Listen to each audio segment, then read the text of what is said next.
So when I was 21, I went to a fraternity event in Oxford, Ohio, and I had a little bit too much fun the very last night of this event. It was for all the presidents of this fraternity that I was in, Phi Delta Theta. And so they had this annual event thing, and I ended up sleeping in and missing my flight.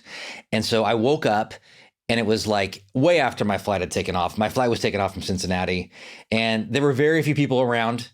And so I had to actually ask for a ride to the airport because I had my scheduled ride was no longer there because they had already taken off. No one had woken me up because we all had individual rooms, but I got a ride and I was way late, So, and then I remember I ended up lying to the airline saying that the bus that was transporting me had broken down and I got a new flight. I'm not condoning that whatsoever, but I had to get a number of different legs to get back to Portland, Oregon, which was going to get me back to Eugene, where I was in school. And I remember in the airport that I was just beat up. I was struggling bad. I was so tired.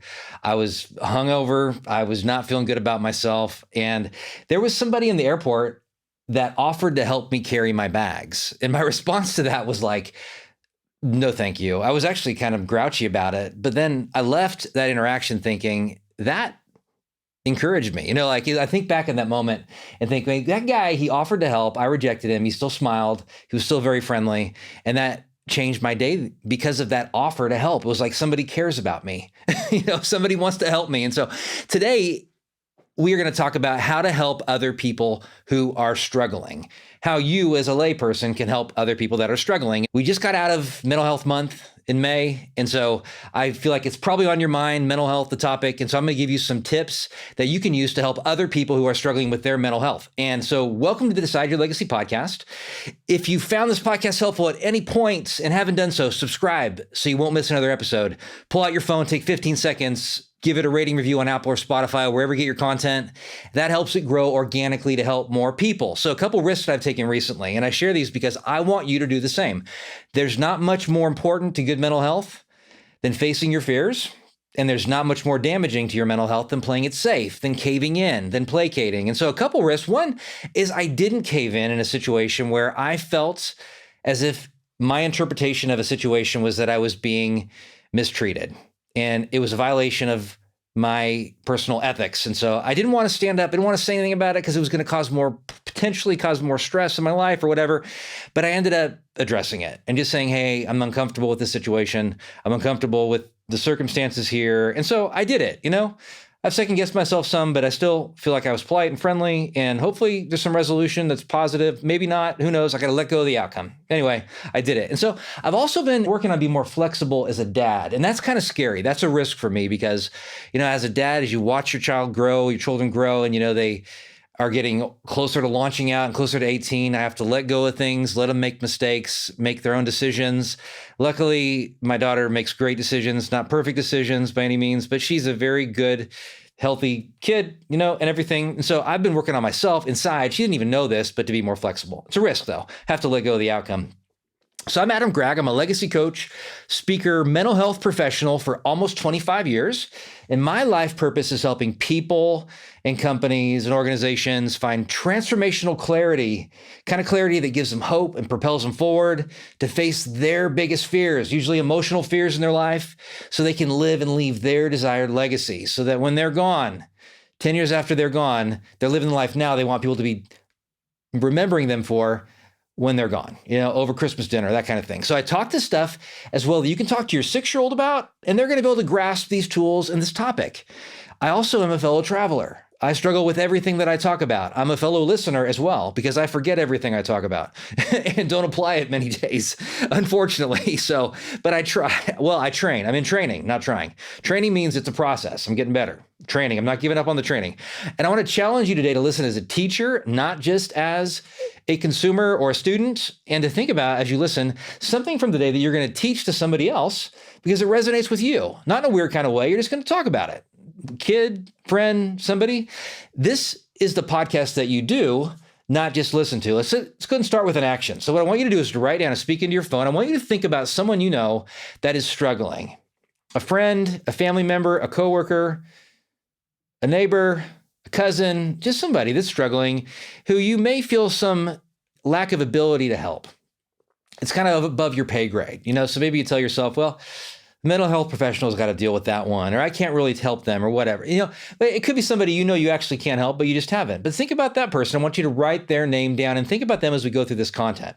As I've thought about this, I've gotten requests from many people to do mental health type training with lay people. So there's people who interact with others on a frequent basis that share their problems, like hairstylists, like personal trainers, massage therapists, HR professionals, executives, business owners, leaders, attorneys, come on, family law attorneys. And these are tips that you can, because the request has been, well, what can I do to help these people? I feel unqualified and I'm not trained. And my answer to them is, well, you can do some things, and here's some things you can do. And I would love, in fact, if you have this interest and you want me to talk to your team who's not in the mental health profession about this topic, because they want to feel more, you want them to feel more equipped, or they're expressing insecurity and helping people who are coming to them saying they're suicidal, or that they're going through a divorce, or their kids are going astray, or they're an alcoholic. Well, here's some tips today that you can use, that I can talk to your team about one-on-one. And if you hire me to come speak, or somebody on my team, or you're going to learn this stuff today. So put your seatbelt on.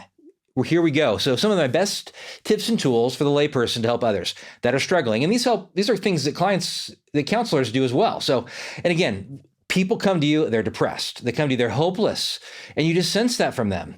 They're looking for answers. And maybe you are cutting their hair and you're the only person they feel safe enough to talk to who's really listening to them. Maybe they have a toxic work environment, or they're being mistreated in some way, or they're going through an abusive marriage potentially, or they have some sort of addiction, prescription drugs, or alcohol, or maybe they have a son or a daughter who they don't know how to help. And that's causing mental health issues for them, but they're bringing it to you. And you're feeling unequipped at some level. Maybe you don't feel unequipped, but this will help you regardless. So number one, first thing you can do is you can learn to listen and validate, because when you're uncomfortable, they're going to pick up on that. So that means you calm yourself and you remind yourself that you don't have to fix their problems, that they're coming to you because they trust you. And they've shared this with you because you're a safe environment for them. So don't judge. Remember to listen. Watch your body language. Watch the smirks on your face. Don't show discomfort. You can work on that. You can watch your body language.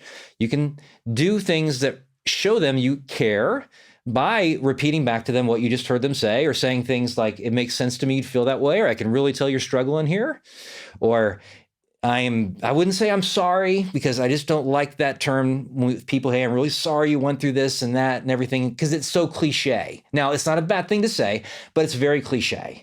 And people will often take it that way. But if you say, hey, tell me more about that, and you get them to talk more about it, you're showing curiosity. If you say, it seems that you're struggling with some real sadness here, then they're probably going to open up more, because you're validating their emotion. You're not judging them. Don't go ahead and try to tell them your struggles. Well, I've been through that, and I've had it, and I know a similar situation, or somebody that went through this.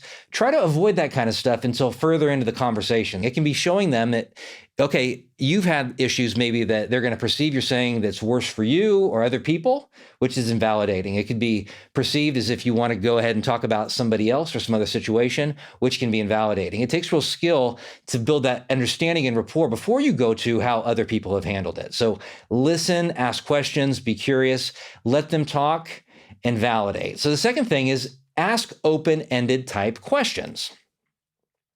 And what that means is that you're asking questions that don't elicit a response that is a yes or no answer. They evoke more sharing. So an open-ended question is something like, what do you want? Or how has it impacted you? Or what do you hope for here? Or tell me more. Or something like, what are you excited about over the next couple of weeks? That's an open-ended question. Or what are you most appreciative of in your family right now? Or share with me more about your kids. What are they like? Those are open-ended questions, because they're going to elaborate them, giving more information. And they're putting them in a position where they can't just say, although they can, but they're going to be less likely to say, I don't know, or to close off, because you're showing genuine curiosity. And so I'm going to link in the show notes to something I put together recently. It's called Getting to Know Your Family. And it's really something you can use with getting to know your friends and getting to know your coworkers as well. I made it thinking about wanting to get to know my aunts and uncles and parents and cousins better, and then interviewing them and having a record of that for my grandkids and hopefully great grandkids, because I hope to live a long, long time, that kind of thing. But these can give you some great ideas of open-ended questions. And another link in the show notes is to 50 excellent relationship building questions. Now, I've given this out to probably 20,000 people over the last 10 years. And you probably already have a copy of this if you're a fan, but I'm giving it to you again. So these are questions because you're going to forget those kinds of things, just like I forget what I talk about in my podcast, because I can't see the forest through the trees. I'm sorry, I'm not perfect. Far from it. But you can go ahead and it can spur some types of questions that you could ask a client when they're struggling, or you could ask a client when they're not struggling, because when you build rapport, they're more apt to share with you the struggles that they have. And maybe you don't want them to share the struggles that you have, but I caution you with that because they will shut down, and they will also get the impression that you're just a source of money for them. And people have very good radar to know when someone is just a source of money, or just a source of lowering their cap rate, or just a source of their reputation being enhanced. They're going to know that. And that's the own internal work that we can do to get ourselves in a position where we can listen and validate and be curious and ask open-ended questions genuinely, because there's no external solution to an internal problem. If you know your heart's not right, well, we work on getting our heart right before we actually hopefully go to work. So I like to start my day with a devotional. So with some kind of scripture that I'm meditating on that gets me into a frame of mind where I can be open and engage with my heart and in the right place. I'm not saying I do that every day. I'm not going to lie to you. So if you have found this podcast helpful so far, hit the link to Shatterproof Yourself. These are 7 steps to building mental health and toughness. You won't want to miss that. It's a video and a workbook you can go through with your team. You can go through by yourself, and it can and will, if you apply the information, have a huge impact on your life. Hit the link, Shatterproof Yourself. Third thing is ask them how you can help. That's very interesting. That's what that guy did in the airport with me. He said, how can I help you? He said, actually, can I help you carry your bags? And I looked at him and thought, weirdo. But he wasn't, man. I remember the guy's face. I remember his posture. I remember his tone of voice. I remember how he carried himself. This was a guy who was like, it was like I just walked by, Mother Teresa or something. It was like, this guy was like, how your intuitive sense of this is a good person. It definitely had that sense with this guy. I don't know his name. I probably could describe him to you because I remember his face pretty clearly, even though that was like 30, oh my gosh, that would have been in 1994 or 5. So it was a long time ago, but still, that's the kind of impact you can have by simply asking, how can I help? And that doesn't mean when you're someone's personal trainer and they tell you that they're going through a divorce and they don't know what to do, and you ask them, well, how can I help? It doesn't mean you are going to be their counselor, you're going to go move in with them, or you're going to go pay their rent, or you're going to, but they may say, well, do you know of any good divorce attorneys? Or they may say, do you know of any good counselors? Or they may say, well, what are things that have been similar in your life and how have you handled that situation? So that's an open-ended question that is offering. It's an offer. So and an offer means you can accept it or you can decline it, but they're offering. And so this man made an offer in the airport to help me with my bags. I declined it. Yet it still had an impact. Isn't that amazing? Still had an impact 28 years later. Kind of crazy. So you can ask them how you can help. And then, again, watch the body language. So you're going to hear what they have to say. And that may feel really weird to ask somebody, well, how can I help? Because it may feel as if for some, well, that is crossing a boundary, or that is judging them in some way and assuming that they actually need help by you asking how you can help. But they're sharing some things openly and you're asking, how can I help? There you go. That's number 3. The third thing is to ask them what they have tried already. So they come and share with you that they have been struggling with thoughts of suicide. I would say when they're struggling with suicide, they're sharing with you that they are depressed. So you're saying, well, it seems to me that you must be really going through some depression. Is that accurate? And they say, yes, I really am. My dad passed away. I didn't think it was going to impact me a lot. And it really has impacted me a lot. And then you say, well, what have you tried to do that's been helping with the depression? And then they share with you, well, I haven't done anything, but I thought about talking to my doctor. And I haven't really done anything, but I thought about talking to one of my friends who had a similar situation. And then I've heard about this grief group, but I don't want to go. It's put on by this hospice thing. And I think they're a bunch of weirdos and whatever. Or they may say, I've tried medication, but it hasn't actually helped me. But what you're doing is you're getting them to think which is a really powerful thing. And a lot of people don't ever do it. So I really encourage you to try it. Thinking is a wonderful thing. A lot of times we emote, which means we just react to our emotions and we don't actually think first before and say, where is this emotion coming from? Why am I feeling jealousy? What's going on inside? And then we're able to talk ourselves and say, hey, I have a pretty good life and a lot to be grateful for. Then you stop feeling jealous. Then you interact with people differently. So if you think, you step back and you say, in your mind as you talk, because people are starting to process, when you ask a good question, there's often a pause. I've said this before. Sometimes my clients will pause for a minute before they answer. And that used to be very uncomfortable for me. But now it's one of these things where I say, darn it, I asked the right question. That's a great question. So that question is, what have you tried before? Gets them to think and starts to empower them to help them see that they have some solutions to their problem and have tried things potentially in the past that have helped, which does come out of that question because they say, well, in the past, I would really exercise a lot more. And that really did help in the past because I had this membership to the Y, but now I don't have that. And they may not commit to doing that. And I wouldn't encourage them to I wouldn't say, well, why don't you do that now? I would not say that. That's going to be becoming you making decisions for them, or could be some undue pressure. You refrain. I mean, primarily what you're doing to be helping somebody who is struggling is you're listening. Just think 80% listening, 20% talking. And primarily that 20% is going to be questions, these open-ended questions that get people to actually think. So you get them to actually articulate what they have tried before. In that articulation as well, they may identify people who have supported them.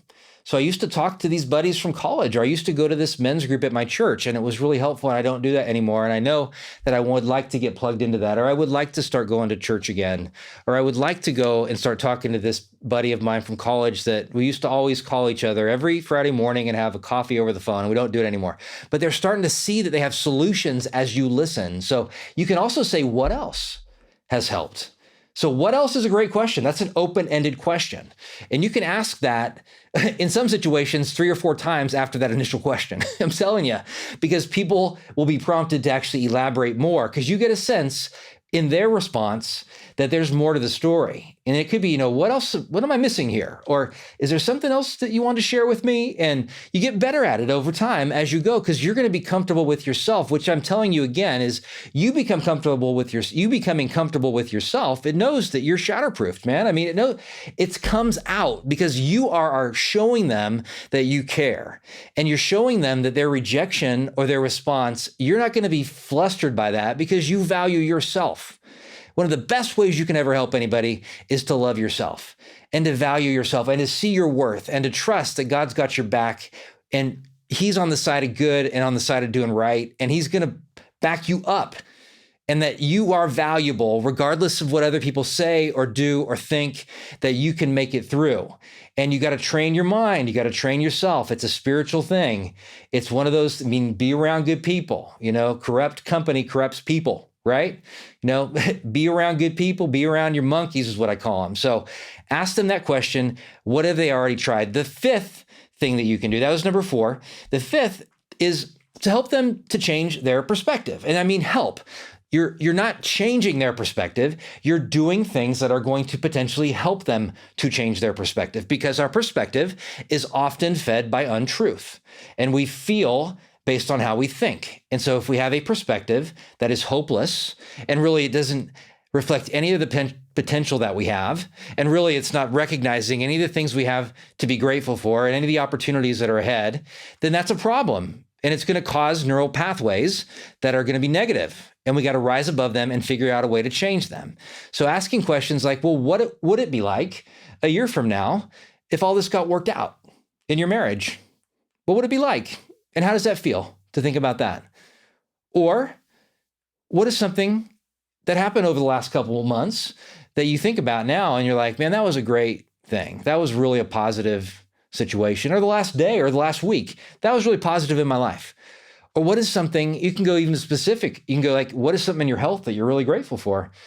I know you've been sharing some things about your marriage, but hey, I'm cutting your hair and you seem like I know you just came from the gym. So what are some things that are going right there? But don't say it in a hypocritical way. You have to say it in a curious way. And it's going to take practice. I get it. It's not going to be something natural necessarily. And it's not going to be something to divert them from the actual topic. So you're going to want to ask these questions that help them change their perspective as you've gotten further along in the conversation, as you're helping somebody that's struggling. And they may not realize as you talk and help them that they're feeding their anxiety and their depression, because anxiety is primarily fed. And I'm going to link to an article about how we feed our anxiety here as well. It's fed by ambiguity, not defining the problem. So they're just spinning in their head. They're not defining the problem, the worst possible outcome. They're jumping ahead, which I've been doing today more than I should. Like, this could go wrong, that could go wrong. Then I had a buddy kind of talk me out of it. It was a really good thing. And focusing on avoiding. So you're avoiding that situation. You're not addressing the situation, not doing anything about the situation. So that can help people as they change those patterns of feeding their anxiety to actually start shifting their perspective to something more hopeful and optimistic. And they feed their depression primarily by what Henry Cloud calls the 3 Ps. That's where I first learned that. And it's because they're saying it's personal. So I'm the only one struggling with this. It's pervasive. It's impacting my entire life, not just one area of my life. So not just my health is struggling right now because I was diagnosed with prostate cancer, which I wasn't. I'm not saying I was. I mean, but if, you could be struggling if that was a diagnosis, obviously. But they're also saying that other parts of their life, starting to feel that other parts, like their family, their marriage, their job, because that one area of their life is not going very well, and it feeds depression. And then permanent. We start viewing it as permanent. It's never going to change. I'm never going to have a solution. I'm never going to make progress in this situation. My marriage is never going to actually get better. And you, by knowing that, and I'll link in an article too as well about depression and those 3 Ps. So it's on overcoming depression. So overcoming anxiety, overcoming depression. Articles I wrote about a decade ago that get a lot of traction to this day because they resonate on my website. So you help them change their perspective. So of course I have the daily 5 and 5. What is something you can do about this that is proactive is a great question to help them change their perspective. What's your vision for your life? I know it's hard right now, but really, if you had this ideal situation, realistic and ideal situation, how would it be in a couple years? What are your goals over the next year? And again, you don't do that to divert them from the thing they're sharing that for which they're struggling. You only do it after you've shown them that you care and you're listening and you're understanding. And you can articulate to them that you understand their struggle to the best of your ability. You can't understand it exactly. Just like no one can exactly understand things I've gone through. And I can't exactly understand things other people have gone through, even though we may both have gone through a divorce, or we may both have dealt with abandonment or in our lives at some level, but we can understand aspects, but not the whole picture. So saying to someone, I understand exactly what you're going through, I would recommend you stay away from that phrase. And it will sound cliche as well. So the 7th, so that was the number 6, but the 7th is encouraging them to take action. And by encouraging them to take action, it's questions like, what if you did go and talk to a counselor about this? Or maybe you could go ahead and increase the amount of exercise you get. How do you think that would impact you? You're not saying you should. You're not saying they need to. You're just saying maybe, what if, maybe, or it's a possibility, or have you considered? And then that's a non-direct, yet still direct prompting of taking action. It's a backdoor approach. Which a backdoor approach is good. It's a positive form of manipulation. So every time you hear the word manipulation, a lot of people think it's very negative. Yet manipulation can actually be a very positive thing because you, in a sense, are influencing somebody by standing up for yourself, or saying that you have a concern, or saying that this is something that has worked for somebody else. And it's starting to shift their perspective. But it's not taking advantage of them for personal gain. And that's the negative form of manipulation. It's actually a way of influencing somebody for positive gain, or what you perceive would be positive gain. And taking action, generally that's proactive, that's facing things, that's not feeding the negativity and focusing on the worst outcome and actually personalizing it and seeing it as permanent, never going to go away, is not going to be encouraging somebody. So you listening is encouraging somebody. You loving yourself is encouraging somebody because they're seeing your confidence, which if it's genuine and not arrogance and ego, it's just because you know that you're a child of God and you're valuable and it's going to come out. Well, hey, come on. That's going to encourage anybody you interact with, as it has for me when I interact with people who are living according to their values and who are valuing themselves and are willing to stand up for what's right and willing to follow through on commitments and do things and honor contracts and honor things that they've said they were going to do verbally. Those are the kind of people you want to be around. And those are the kind of people that take action that people look up to and say, I want to be like that guy. And that may be your legacy. That may be part of the legacy you want to live right now, is people will look and remember you like I do, this guy in the airport, this random guy, and say, you know what? I want to be like that guy. I want to offer a stranger who appears to be struggling, which I was, and just say, how can I help? Or can I help carry your bags? And risk being rejected or being looked down upon or looking awkward. It's worth it in the long run. Easy now, hard later, hard now, easy later. When we're thinking short-term gain, a lot of times that's the expense of our own mental health. And it's the expense of others, at the expense of others. And it's at the expense of our own dignity and integrity when we're thinking short-term gain. Long-term, we're going to make a whole different set of decisions. And as you approach helping other people struggling, that long-term perspective is going to shift your perspective, and it's going to help you see it's a process. You don't need to fix everything. You don't need them to change or tell you that what you suggested or what you asked them about or whatever changed their life. That's not it. You just be there to care, and they'll pick up on that. So let's go ahead and recap how to help others struggling. So number one, listen and validate. Watch your body language, watch your tone, ask clarifying questions, be curious, watch how you carry yourself. Don't judge. Number two, ask open-ended questions that evoke a response and thought. And I gave you some links to some great open-ended questions as well. Number three, ask them how you can help and be willing to listen and validate and understand and not be weirded out if they ask you for recommendations for an attorney, that kind of thing. Number four is ask them what they have tried already. So they start thinking that they have these resources or solutions that they may not have considered, and they process that. And then you get to validate them and listen really well there as well. Number five, help them change their perspective.